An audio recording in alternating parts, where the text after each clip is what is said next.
Thanks, Michael. 20 minutes to talk about a 20-minute city is pretty good to me. I've looked at a lot of cities around the world in the last few years, and when you're thinking about transport planning for your cities, bus planning in your cities, the place that you really have to start is asking the question, what do we want from our cities? What sorts of expectations do we have about what our cities will do for us? And it's really interesting to me that almost universally the sorts of things I've listed on this slide are what you see cities saying they want. They want their people saying they want their cities to be productive, they want them to be healthy and safe, and talking about things like clean air, which is obviously a topic where we're seeing some externalities here in Singapore at the moment, courtesy of some other countries. Low greenhouse gas emissions. We want our cities to be fair and equitable. And we've heard great places to live. Other people have talked about this, and Kate talked, and with others have also mentioned, it's good for our kids and their kids as they've been for us. Now, they're the sorts of things we all want for our cities, but in terms of achieving them, we've got some real challenges in a land use transport sense. Kate pointed out how our productivity growth rates have been poor, and that's not just poor nationally, it's poor in terms of the sorts of things that we do in our cities as well. That productivity's been declining, but I'll show you some charts about some of these points that illustrates that this is not true universally in our cities. Congestion is bad, it's getting worse, and we're really, when we talk about congestion busting projects, there are no such things except road pricing. Emissions are going up. Air quality's suffering in a few instances now. We've realised that nitrogen dioxide, particulates are sources of serious concern. We need to be doing a lot more about those. And I'm sorry, I do not know a better way to say it, but obesity is a growing problem. People living in the outer suburbs of our cities are falling further behind. What's happening is that the people are moving out and the jobs are coming in. So that means, and you'll see this in the next few slides, that there are some real issues being built up on the edges of our city, and we've got a major infrastructure backlog. This chart shows, and focus on the green line and I'll explain to you what it means. It shows the relationship or the proportion of our investment in business and dwellings that's represented by transport. And back in the mid-60s it was about 30%.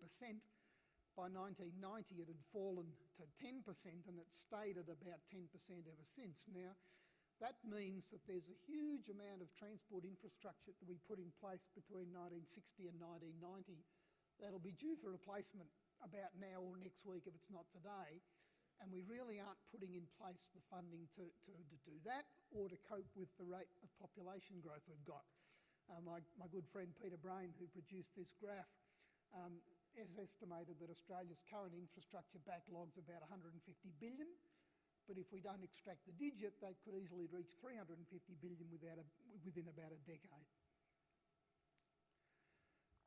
These charts show the productivity of the different parts of our city as you move from the centre to the outskirts. The one on the left is Sydney, the one on the right is Melbourne. Don't worry about all what the equations and things show, but what they do show is there is a dramatic drop in productivity as you move from the centre of our cities to the outer parts.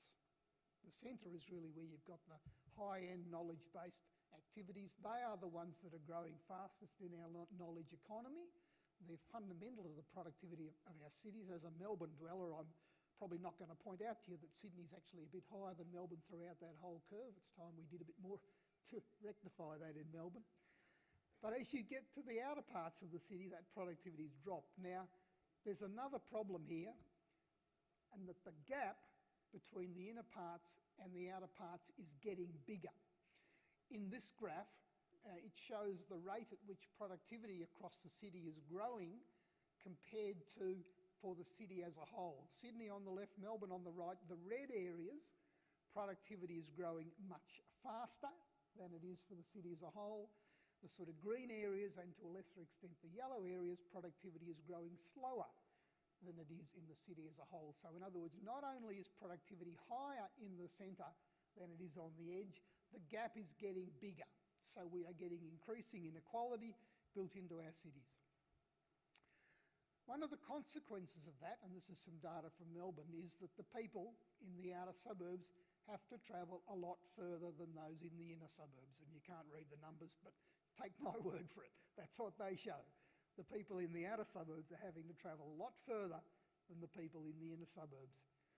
Use of walking and cycling, in consequence of that, is much higher in the inner suburbs than it is in the outer suburbs. That's going to be good for your health. So not only are we having problems in terms of productivity, our cities are building in inequalities in terms of health outcomes because of the opportunities that are available there.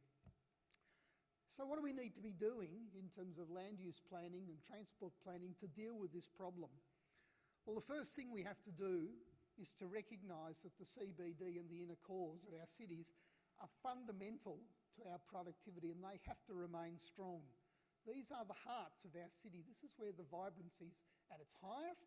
We need to spread that vibrancy more broadly, but this is where people come for a lot of their recreation, a lot of their entertainment, as well as a lot of the high-end knowledge-based work activities. Trunk public transport is what underwrites the productivity of those inner parts of our cities. If you don't have adequate trunk public transport capacity, then that productivity is not sustainable, will not last. So making sure there is adequate trunk public transport capacity to serve the centre is fundamental to productive cities going forward. Secondly, recognising that gap between the inner and outer, we need to make sure that there are some opportunities in the middle suburbs for people who currently live in those areas or further out to access some of those high-end knowledge jobs that are increasingly coming into the centre. The way to deal with that is to pick about one node per million population and focus on growing high-end knowledge-based jobs in those areas. So that's talking about what are sometimes called the EDs and MEDs, making sure there's a high-end university there, that there's medical research facilities and so on available in those places. The work that I've done and with Peter Brain and looking at a few cities around the world, we think it's about one of those per million population you can cope with. So Melbourne and Sydney should have about 4 each at the moment. Brisbane should have a couple. Adelaide, certainly one, but should be thinking about what it does with the next one now. We were talking about this at dinner last night.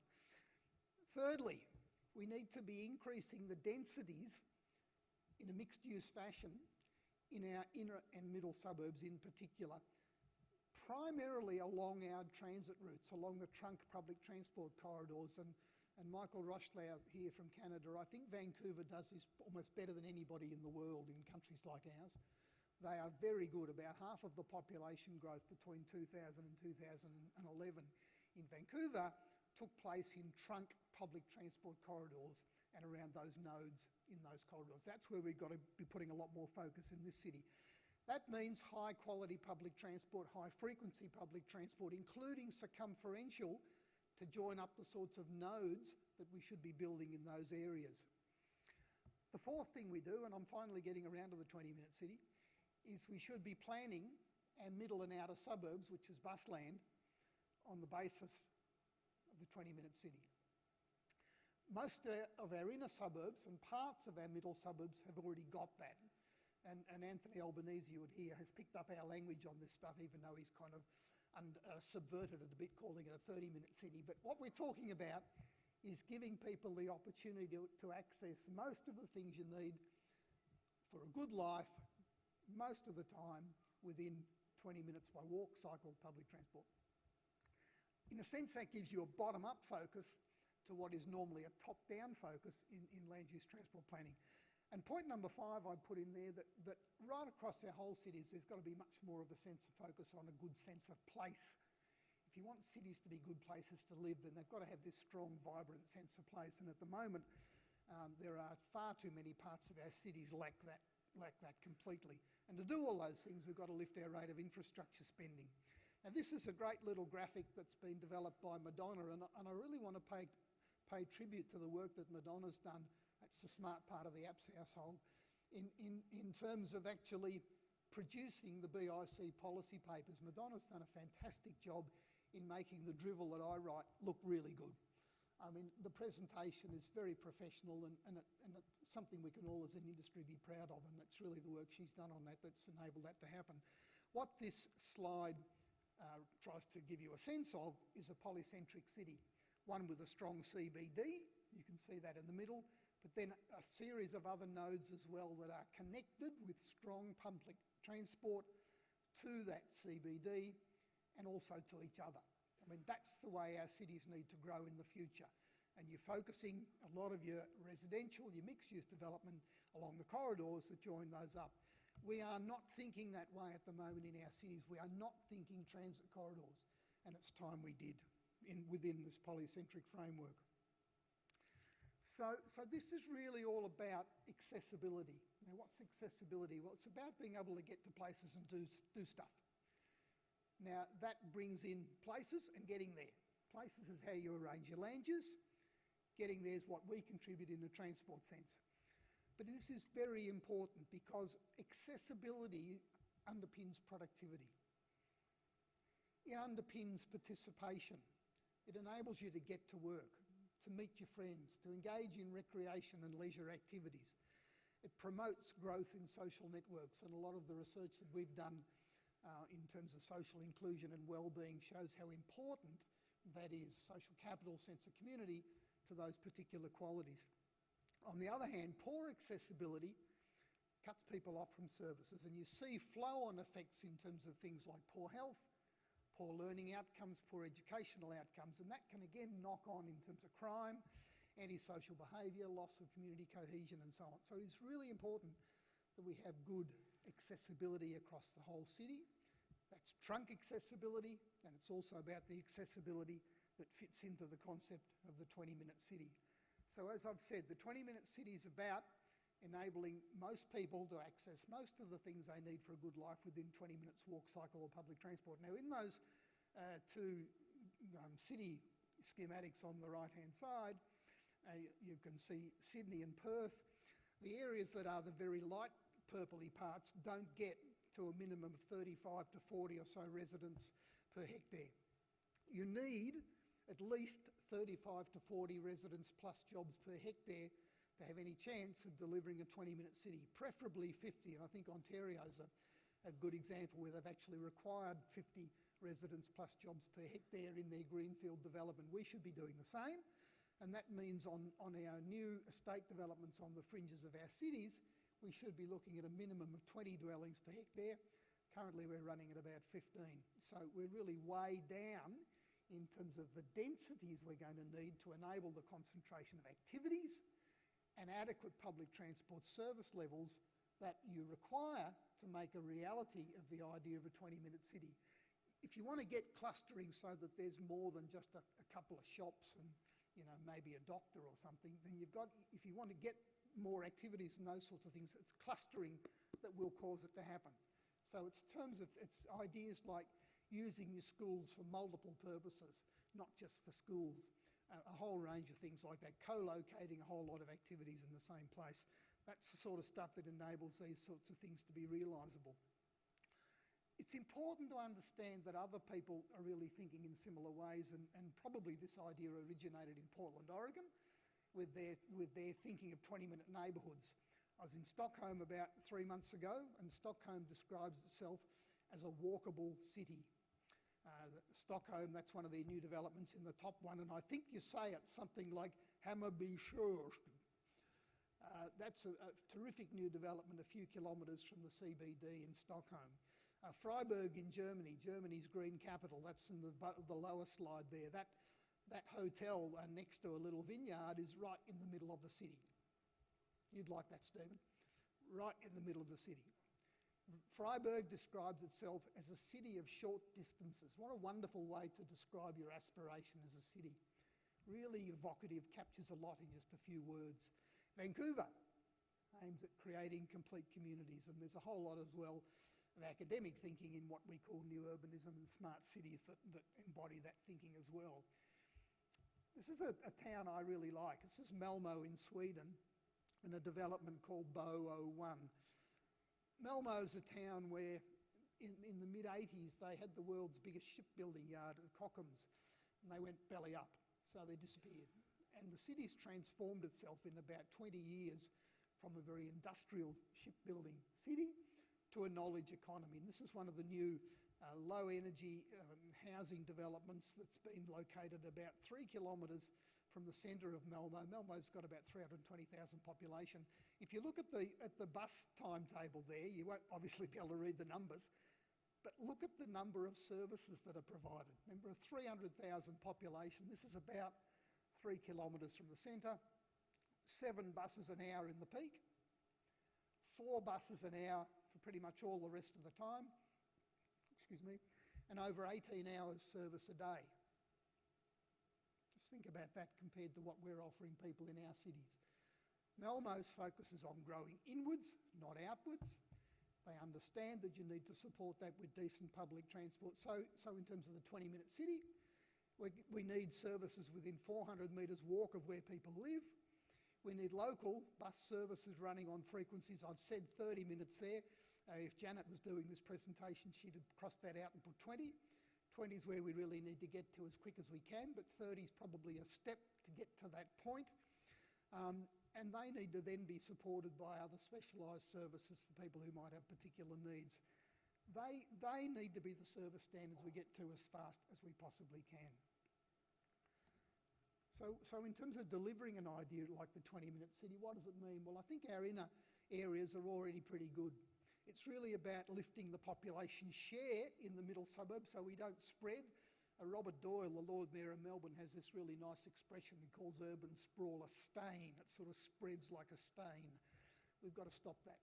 Much more focus on the middle suburbs, getting our densities up in those middle suburbs. Part of that requires cutting the price of a family dwelling. One of the reasons that we're sprawling like a stain is that our housing, most of our cities, has got too expensive for families. In my city, Melbourne, we've got to pull about $100,000 off the price of a family dwelling to make it more competitive. Partly, you can do that through things like changing the way we put our buildings together. It's only a matter close to Lauren's heart. But there are other things we can do as well. Parking requirements, for example. We really need to look seriously at those because they can take a big chunk out of the cost. The outer and the fringe areas though, and when I say outer here, think equally your regional towns. Exactly the same ideas need to be working there. Defining the key kinds of activities that you think need to be in place to deliver that 20-minute cities. What are the sorts of things people need access to? How can we best concentrate those together so that we can deliver the standards of service people want? We've got to have more diverse mixed-use activity centres. We've for a long time separated our planning jobs over there, people over there. Absolute nonsense. Now it's much more about putting them together. Increasing the densities, I talked about aiming for a minimum of 50 dwellings or plus jobs, which is probably 50 people plus jobs, which is about 20 to 25 dwellings on the fringe for our new estates. Public realm improvements across the whole city. Arterial road improvements are fundamental in this. Movement around the middle suburbs, better access in and out of those developing suburbs on the fringe where the population growth has run way ahead of our capacity to service the transport in those areas. What are the benefits? Well, the benefits here essentially are all the problems that I talked about at the start. If we can deliver those strong urban nodes, well supported by public transport development in transit corridors, 20-minute city underpinning all of that, you'll have a more productive city. You'll have lower congestion costs, more local job opportunities, a reduced need to travel. You'll still need to make trips, but they won't be as long. Increased social capital and sense of community, which underpins our well-being, has flow-on effects to things like jobs. Healthier, safetier. We'll have fairer cities. There's almost nothing bad about this. I cannot think of anything that's bad about it. This kicks multiple goals. It's the way we should be heading. I think this is a huge opportunity for the bus industry. 20-minute thinking is about building strong neighbourhoods and strong communities. It's the level that we work as an industry in terms of local bus services. We've got to get much more of a focus on how we plan our neighbourhoods at that level. And local accessibility is about walking, it's about cycling, and it's about public transport, buses in particular in the 20-minute city model. They are the three things that need to be developed together. Bus is the only form of public transport that's going to make this work at the local level. It's a huge opportunity. We need to all be thinking about the shape of our local communities, how we can work together collaboratively to do, I'm going slowly now, I've got 4 seconds to go, to deliver those and provide them with the accessibility they need. Thank you.